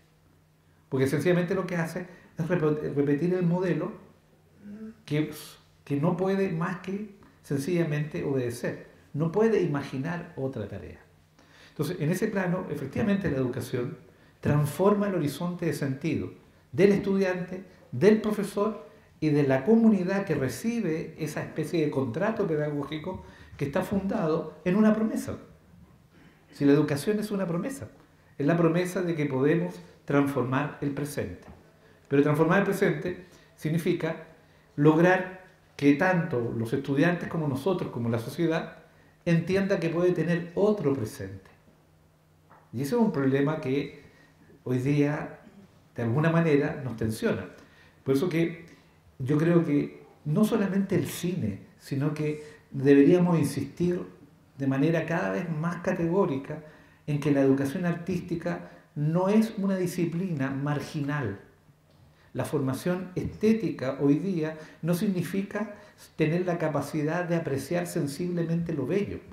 La capacidad estética hoy día, entendida desde lo que proponía la profesora Espinosa respecto al arte contemporáneo, tiene que ver con el hecho de la potencia reflexiva crítica que el arte ayuda a generar. Por tanto, nosotros hemos insistido en el grupo de trabajo en el que operamos, en que hay que plantearse seriamente la idea de que la educación artística es un tercer modelo de aprendizaje significativo junto con el lenguaje y las ciencias. Que aquí al estudiante hay que formarlo integralmente en la formación estética, científica y humanística. Y cruzar ese proceso. Ya nunca más algo así como el puro profesor de biología. No, el profesor de biología tiene que dialogar con la música tiene que dialogar con las matemáticas, tenemos que cambiar el paradigma educativo. Vamos a hacer un alcance. Tú lo preguntaste, ¿cómo podíamos aprovechar el tiempo si era tan corto? Claro. Bueno, lo hemos estudiado, hay experiencias afuera que lo dicen. Se puede articular los ramos con la educación artística. O sea, puede comenzar una problemática en una asignatura, o en historia, o en ciencias, y podemos terminar desarrollándola con artes. Se puede. Hay que buscar la forma de enlazar las problemáticas, pero se puede. Incluso en Finlandia lo hacen. Trabajan transversalmente los temas para que haya más momentos de reflexión sobre los mismos temas. Mire, y hay dos cositas para terminar. Una, que deberíamos pensar a la educación artística en un plano mucho más amplio como educación visual de la cultura. Ese debería ser un gran temazo en el que deberíamos involucrarnos. ¿Cuál es la educación visual de la cultura? Porque hoy día ustedes todos los días se enfrentan con el hecho de que los contenidos de la educación son la cultura. Y en ese plano, efectivamente, los proyectos alternativos han logrado una cierta superioridad sobre los proyectos más convencionales porque se hicieron cargo de ese problema. Se hicieron cargo de que, efectivamente, hoy día los contenidos de la educación son los problemas de la cultura. Y son problemas de convivencia cultural. Cada vez más nuestros problemas sociales, económicos y políticos van a ser de convivencia cultural. Hoy día en Chile ya existen 17 naciones que le están planteando al modelo blanco de la escuela, heteronormativo, heterosexual, problemas serios de convivencia. No sabemos cómo responder al multiculturalismo y tenemos por otro lado todavía mucho que hacer en el trabajo de la formación educativa respecto a la cuestión de género. Y la segunda perspectiva es que hay que volver a introducir, como se hacía antes, viejas ideas con nuevas proposiciones se pueden proyectar. Hay que volver a introducir la noción del taller experimental. el espacio experimental es fundamental en la educación. Los profesores tienen que tener un tiempo para experimentar. La UTP debería ser el lugar, debería operar como un laboratorio pedagógico. Pero yo creo que ahí es donde nuestras proposiciones tienen que no solamente quedar cuajadas en una especie de malestar político por el estado de las cosas, sino que también tienen que plantearse como proyectos pedagógicos distintos, porque queremos efectivamente formar de una manera distinta a nuestros estudiantes y queremos experimentar la educación de una manera también diferente. No, yo creo que ahí es donde también la cuestión de lo político no solamente queda reducida a si el Estado es responsable o no. El Estado obviamente que es responsable. Y lo que hay que pedirle al Estado es que garantice una educación, como ellos mismos lo dicen, de calidad, pero que nos pongamos a discutir en serio de qué estamos hablando cuando estamos hablando de calidad. Porque calidad es también el servicio de estacionamiento. Calidad es también la atención que uno recibe después de comprarse algo. Calidad es también el pedigrí de la raza. Es decir, el concepto de calidad es equivalente a cualquier cosa. Entonces no tiene una densidad conceptual que tenga algo así como un peso importante en educación. Porque si yo digo educación de calidad, y la calidad puede medir cualquier cosa, desde cómo se estacionan los autos hasta cómo se cura un animal, tengo un problema serio respecto al rango que tiene ese concepto. Porque se me vuelve equivalente, equiparable a cualquier cosa. Entonces probablemente el concepto no es calidad. Pero todavía no hemos pensado cuál es el otro concepto. Carlos, ¿podría decir algo?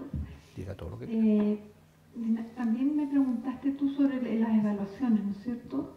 ¿En qué momento evaluar? Bueno, es importante en el arte contemporáneo, como vamos a empezar, por ejemplo, se empiezan las primeras clases a dialogar y a pensar para ver qué queremos proyectar, qué queremos construir, ¿no es cierto? No darle el valor al objeto final, nomás. No, debería estar nuestro, evaluar es poner en valor, ¿no es cierto? Es poner en valor lo que estamos haciendo. Y el valor no lo tiene el resultado final. El valor es de todo el proceso. Entonces deberíamos a lo mejor buscar una forma de evaluar cada clase y ponernos objetivos. Hoy día vamos a tratar de dialogar y llegar a poner puntos en consenso. ¿Lo logramos o no lo logramos? Y trabajar en forma colaborativa, grupos. ¿Lo logramos o no lo lograron? Y que ellos opinen. Siguiente clase, construir la idea, proyectarla. ¿Ya? Logramos el objetivo, que ellos vean si tienen que ir tomando posiciones autónomas los alumnos. Y se evalúan, se coevalúan, se autoevalúan. Y finalmente el trabajo final, en donde ellos puedan apreciar el inicio, el desarrollo del final de su trabajo como un proceso, no solamente la construcción del objeto, sino todo lo que ellos hicieron para llegar a ese objeto. Por eso es importante no solo evaluar al final, sino que cada momento, y que ellos sean partícipes de eso. Una cosita ahí bien cortita. Nosotros creemos que también se podría sustituir el libro de clases por la bitácora de clases, que cada estudiante lleve un texto, como el Viaje a las Estrellas, donde escribe lo significativo de ese día. De tal manera que no solamente tenemos el relato del cumplimiento de los objetivos curriculares que impone la institución desde el discurso del currículum, sino que también tenemos la sensación, la emoción, el texto del estudiante. Y pueden ser cosas muy interesantes si efectivamente al final de cada clase el estudiante coloca lo que significó ese momento para él. Al repasarlo, al verlo, ustedes se van a dar cuenta también del proceso. Porque muchas veces nosotros construimos el proceso sobre la idea, como decía el profesor, del resultado. Y por tanto lo vemos reflejado en una nota. Y hay una gran diferencia entre evaluar y calificar. Buenas tardes. Una pequeña reflexión con respecto de lo que significa el rol del profesor, entendiendo que ayer también se respondió a un profesor acerca de lo que es ser facilitador. Y una de las situaciones que quizás más cuesta a un profesor que es facilitador es encontrar facilidades para gestionar, para hacer actividades, para introducir modificaciones, reformas, cambios, reflexiones. Pero la pregunta que quiero hacerle, profesor Osa, está relacionada con respecto de lo que es uno de los temas que nos ha convocado acá, que es la formación de audiencia a través del cine chileno. Nosotros trabajamos el cine chileno al interior de nuestras aulas y los creadores de cine actuales también han pasado por el mismo sistema pedagógico, formativo de nuestro país. Quisiera saber cuál es la lectura que usted hace de las producciones chilenas actuales con respecto de lo que sería el cambio de paradigma para nuestros jóvenes actuales. Es una difícil pregunta, que le diga. Porque en este caso se puede abordar el problema de dos maneras. Desde la historia del cine nacional, para comprender las distintas incidencias que éste ha tenido. Hace 60 años atrás, en el modelo pedagógico era inimaginable que el cine pudiera entrar a ser parte de un proceso de enseñanza, porque en rigor se consideraba el cine, como diría Rancière, la noche de los proletarios. Entonces no tenía estatuto, no tenía valor para ser considerado una lectura valiosa, edificante, moralmente aceptada para un estudiante, y menos un profesor que usara el cine como un medio, como una mediación o como un texto cultural para enseñar problemas, porque la vida cotidiana no era parte del contenido de la escuela. Hoy día el cine nacional nos plantea justamente todos esos problemas y los estudiantes se sienten muy fuertemente interesados en ese proceso. Hace poquito se acaba de estrenar una película que se llama Ya nunca vas a estar solo, que probablemente va a costar mucho que entre a la escuela durante mucho tiempo, por una razón muy simple, porque aparece el primer coito masculino, la primera penetración anal en el cine chileno, masculina. Se dan cuenta, es decir, hay ciertas imágenes que por su naturaleza, a pesar de que hoy día una de las preocupaciones obsesivas de nuestros estudiantes cuando hacen determinado tipo de trabajo tiene que ver con las identidades sexuales. Es increíble la importancia que le dan a ese tema. Hay ciertas imágenes que todavía nuestra tolerancia moral y nuestro modelo educativo no va a permitir formatear. La película trata tangencialmente el caso Zamudio, pero en el fondo no trabaja el problema directamente de esa circunstancia homofóbica que le causó la muerte, sino más bien la actitud de la sociedad a través de un padre que guardó silencio durante mucho tiempo respecto a la condición de su hijo. Y solo cuando lo ve enfrentado a esta tragedia, decide actuar. Y un poco, ¿qué nos pasaría a nosotros si estuviéramos en esa relación? Ese es el tipo de dilemas que plantea el cine contemporáneo. Pero también aquí hay dos problemas que por lo menos lo vimos en la escuela de cine en la que yo trabajo. Que el cine nacional está dividido en dos visiones. Una que más o menos del 2000 al 2010 fue definida por investigadores como Carlos Saavedra como el cine íntimo o el cine biográfico, que hacía mucha alusión a problemas vinculados con las identidades psicológicas y con los estados emocionales de los individuos. Y era un cine que algunos rechazaban porque reflejaba fundamentalmente la vida y la existencia de la clase media alta chilena. Algunos se reían diciendo, todas estas películas lo único que hablan es de mi mamá no me quiere. Y luego, desde el 2011 en adelante, a partir de una serie de fenómenos socioculturales y sociopolíticos, ha venido incrementándose un cine que algunos llamarían algo así de preocupación social, donde películas como la de Alejandro Fernández, que trata el tema del caso Larraín, y otras más que tratan de una u otra manera de reflejar un poco la sociedad contemporánea, están dando cuenta de esta otra fórmula que también algunos llamarían jocosamente algo así como los picados. Entonces tenemos por un lado, mi mamá no me quiere, los picados.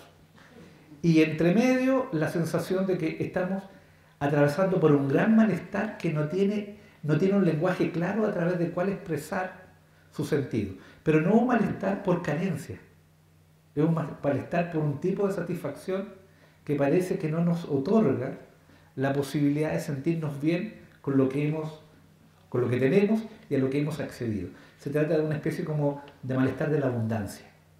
Y entonces hay un cine que está tratando de leer ese problema, pero en ese plano también hay una cuestión. La formación de los cineastas sufre los mismos problemas que hemos planteado acá. Los modelos son rígidos, los currículums por competencias son infames, las lógicas de acreditaciones son histéricas, los criterios de calificación son sencillamente productivos y finalmente ¿para qué? Para generar estructuras universitarias que puedan validar el modelo de financiamiento privado de la educación. En un régimen donde además el profesor también tiene que cumplir, el universitario, tiene que cumplir con una serie de indicadores para ser considerado productivo, porque ahora las evaluaciones son de producción. 30% de docencia, 30% de extensión y 30% de investigación. Y si no cumple alguno de ellos, se le baja el puntaje. Y su calificación entonces queda abierta a la discusión de sus pares y también de sus directores. Entonces, lo que ha cambiado es introducir en la educación un modelo productivo que tiene consecuencias en la manera en cómo enseñamos. Y efectivamente, nuestros estudiantes vienen de colegios que entran a las universidades a estudiar cine de una forma en la que muchas veces su propia formación se vuelve en contra de los proyectos que ellos quieren realizar. Por eso necesitamos un espacio experimental, que no puede comenzar en la universidad. La universidad no puede ser el lugar donde los muchachos se sacan de la cabeza el uniforme.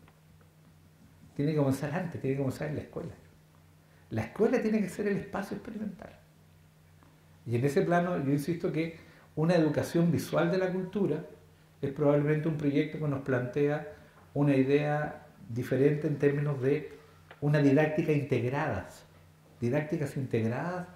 del conocimiento, ya no didácticas integradas de la ciencia o didácticas integradas del lenguaje, sino fundamentalmente una didáctica integrada del conocimiento. Porque lo que plantea la profesora Espinosa tiene que ver con una tercera dimensión de la imagen contemporánea. Hasta los años 80 se hablaba de dos grandes maneras de leer la imagen. La imagen tiempo y la imagen movimiento. Hoy día nosotros estamos enfrentados a una tercera imagen, la imagen conocimiento. Porque la imagen ya está instalado en el debate, produce saber, genera saber. Y nos plantea y nos enfrenta a cómo leer ese saber que no sigue las líneas tradicionales de las disciplinas en las que fuimos educados. Sin responder completamente a tu pregunta, puedo decir que efectivamente hay una tensión entre el cine contemporáneo, la forma en cómo sus realizadores están educados y los tipos de problemas cinematográficos que están planteando, que muchas veces rompen también la manera en cómo vemos la realidad y cómo vemos nuestra propia sociedad. Ellos tienen una imagen de la sociedad que a veces es mucho más profunda y crítica de lo que nosotros mismos imaginamos. A veces no conocemos muy bien a nuestros estudiantes. Y eso es un problema también. Vamos con la última pregunta. ¿El micrófono estaba por acá? Perdón, allá arriba hace rato hay una persona que estaba pidiendo la palabra. Lo mío es específico. Bueno, mi pregunta es para el profesor Carlos Osa. Tiene que ver con una inquietud en cuanto a cómo nosotros nos podemos hacer cargo también desde la escuela de la relación con lo real que se establece, que es mediada por las imágenes que produce el mercado, que produce la publicidad, el constante bombardeo mediático al que estamos expuestos, lo que genera también una relación con lo real que muchas veces se diluye, qué es lo que es ficticio, qué es lo que es real, en cuanto ahí se mueven los sujetos. Y en el marco de eso también entendiendo que la escuela es un espacio político, cómo nosotros también desde allí podemos emplear la imagen como un acto subversivo, precisamente esas otras imágenes que se nos proporcionan desde el mercado para volver a la realidad o a lo real con todos sus matices, y no tan solo con la visión del mercado que se nos proporciona. Mira, a diferencia de lo que se pudiera creer, hay que usar justamente el bombardeo mediático. Hay que trabajar con él y en vez de dejarlo que impunemente circule, hay que interrumpirlo. Si el trabajo de la educación también es interrumpir la obviedad, el sentido común, lo evidente. Porque ahí es donde aparece también ese acto de conocer. El trabajo del profesor no es solamente darle continuidad a un texto, muchas veces sencillamente cortarlo, desagregarlo, impedir que siga narrando del mismo modo. Entonces, en ese plano, claro, en ese plano, básicamente, en vez de pensar a la televisión como nuestra enemiga, deberíamos considerarla como una extraordinaria biblioteca de la cual podemos obtener, del modo en cómo ella genera y promueve imágenes, también los fenómenos para poder, de alguna manera, leerlas en una especie de contrapunto, que es uno de los aspectos que se señalaba la profesora respecto al arte contemporáneo. El arte contemporáneo no crea imágenes distintas a las existentes, las interviene, las atraviesa, las interrumpe, les quita básicamente lo que podríamos llamar su carácter indiferente, las problematiza, como en esa imagen que se mostraba de Damien Hirst, donde él muestra una vaca abierta, con todos sus intestinos en el suelo, pero lo que modifica completamente la imagen no es la imagen misma, sino el nombre que le pone, el mercado financiero, para señalar que de alguna manera todo esto no es más que un matadero. Es una imagen muy fuerte. Entonces uno podría decir, bueno, ¿y qué tiene que ver el mercado financiero con una vaca? Bueno, ese tipo de preguntas son extremadamente apasionantes, porque obliga a generar lateralidad, pensamiento divergente, tensión, crítica, fragmentación. Son ejercicios que mínimamente no requieren tantos recursos, permiten justamente descontextualizar. Es lo que hace Duchamp.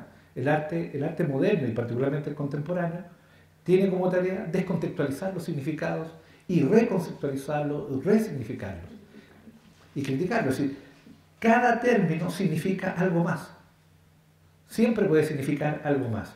Por tanto, no podemos asumir que las definiciones son el final de un discurso. La definición no es más que un comienzo infinito, que puede estar continuo y permanentemente modificado. Por eso ustedes pueden, por ejemplo, tomar un texto como el de Sonia Montesinos, donde habla justamente de una característica de la familia chilena, madres y guachos, la pregunta por la ausencia del padre, bueno, y compárenla con una película como El Rey León, pues. Ahí también hay padre ausente. En Star Wars también hay padre ausente. Es decir, las películas de pronto nos atraviesan con problemas mucho más evidentes de lo que pensamos. Entonces, hay una tensión que el cine le plantea justamente a la escuela, pero yo también quiero decirlo, la televisión nos plantea mucho más problemas porque las competencias visuales más importantes no las genera el cine. Las competencias visuales más significativas de nuestros estudiantes las produce más que nada la televisión. Entonces, no apaguemos el televisor creyendo que con eso resolvemos el problema. Al contrario, hay que tenerlo encendido. Hay que llevar la televisión a la escuela, no como herramienta, no para pasar películas, sino justamente para interrumpirla como una manera de pensar que hoy día esa cultura mediática, ese bombardeo intenso de imágenes de consumo, da para análisis.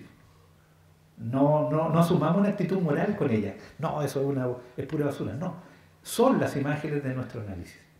Pero eso nos obliga también nuevamente a trabajar el tema de cómo leer las imágenes. Y ese es un trabajo que en el modelo curricular actual recién está comenzando. Pero eso es lo interesante. Y por eso que en cierta medida, no es que yo no sea escéptico, creo que efectivamente lo que se viene va a ser tremendamente potente.